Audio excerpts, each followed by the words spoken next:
I used to believe my marriage was built on trust, loyalty, and the kind of quiet love that doesn't fade with years. Mark and I had been married for 13 years. We had 2 children, a comfortable home, and what looked like the perfect life to anyone who glanced from the outside.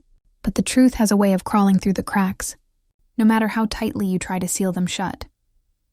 It began with small things: the late nights at the office, the sudden change in how often he guarded his phone, the vague explanations when I asked why he came home smelling of perfume that wasn't mine. I wanted to believe it was stress, that work had simply pulled him deeper into its vortex. But deep down, an invisible thread tugged at my instincts. Something was wrong. I remember one night, sitting on the balcony after the kids went to bed, watching his shadow pacing in the living room while he whispered into his phone. He told me it was a business call, but his tone was too soft, too familiar. He laughed in a way I hadn't heard in years. Not the polite laugh he gave me when I told a joke, but the kind that comes when your heart skips. That laugh haunted me. I started paying attention. Receipts tucked into his pockets that didn't match the hours he claimed he was working. Restaurant charges at places I had never been. Jewelry receipts, but I hadn't received any gifts. He had become a stranger under my roof, someone who looked like my husband, but lived a life I was shut out from. And yet, I stayed silent, swallowing my doubts like bitter pills. For weeks I carried on as though nothing was wrong, but inside I was breaking, until the night I found the truth written not in words, but in lipstick. It was a Friday evening, one of those nights when the kids begged for takeout and a movie. Mark claimed he had to stay late at the office again. But when I gathered the laundry basket from our bedroom, his jacket slipped off the hanger. I bent to pick it up, and something shimmered in the pocket, a tube of lipstick, a deep crimson shade I had never worn in my life. My fingers trembled as I held it up against the light. The name on the label was Temptation.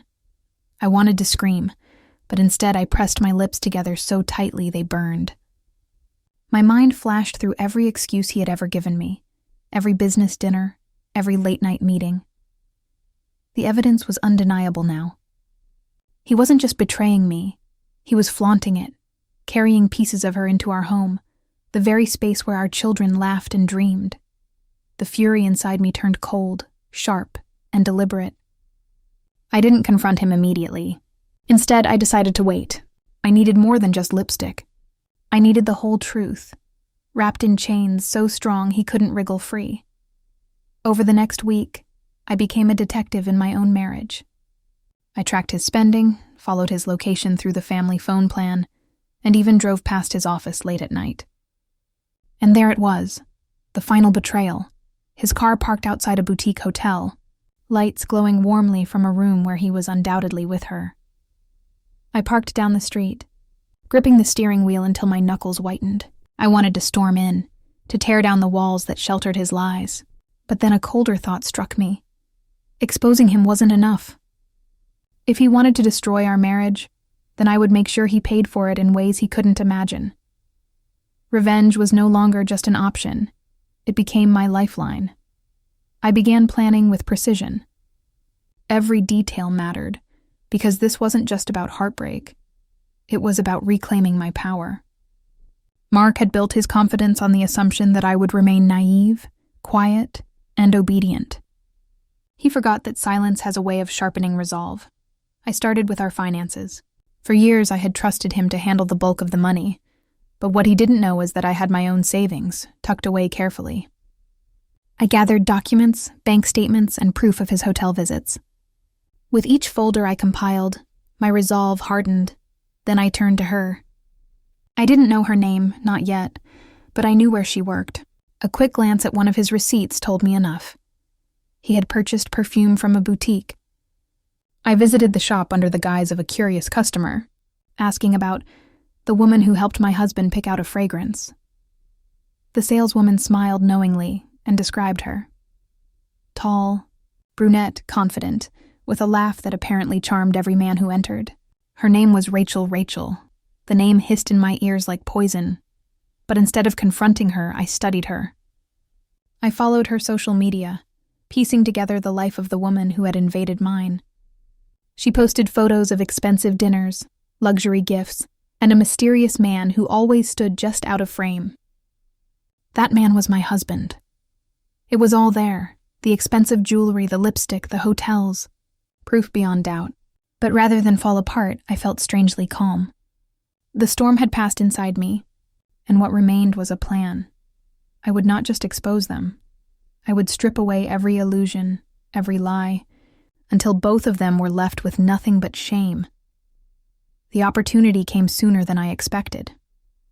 Our wedding anniversary was approaching, and Mark suggested a dinner, just the two of us. His sudden eagerness to play the doting husband was almost laughable. I agreed, masking my disgust with a smile. That day, I dressed carefully, not for him, but for myself.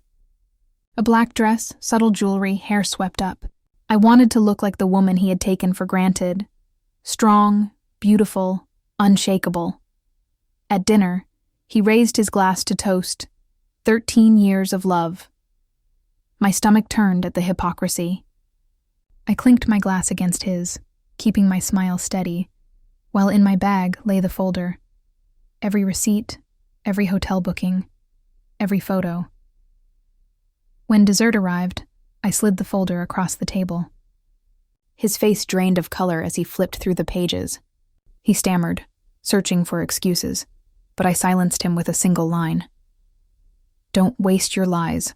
I've already counted them." He begged.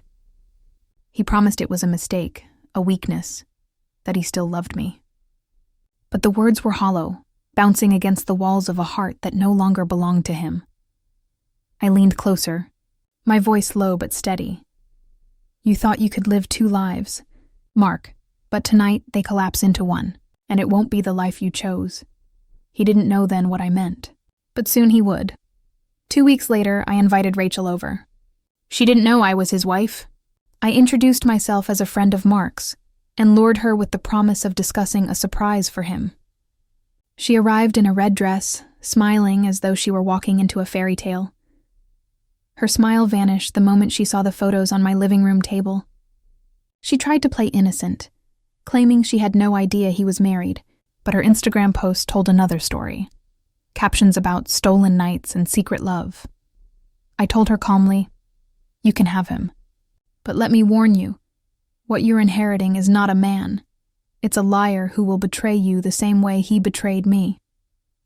She stormed out, her pride bruised, her fantasy shattered. And Mark?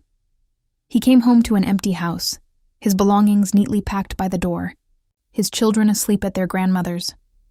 On the table, I left the divorce papers, signed. The next weeks were chaos for him. Rachel blocked his calls. His colleagues whispered about the scandal, and his life unraveled. For me, it was freedom. Painful, yes, but cleansing. Like fire burning through dead wood, leaving space for something new. Looking back now, I don't regret a single move. Betrayal cut deep, but it also taught me something invaluable. Silence is not weakness.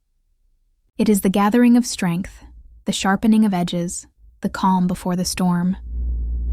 Mark lost more than just a wife. He lost his reputation, his illusion of control, and the family he thought would always forgive him. As for Rachel, she faded into the background, another ghost in the long line of women who thought they were special until reality struck.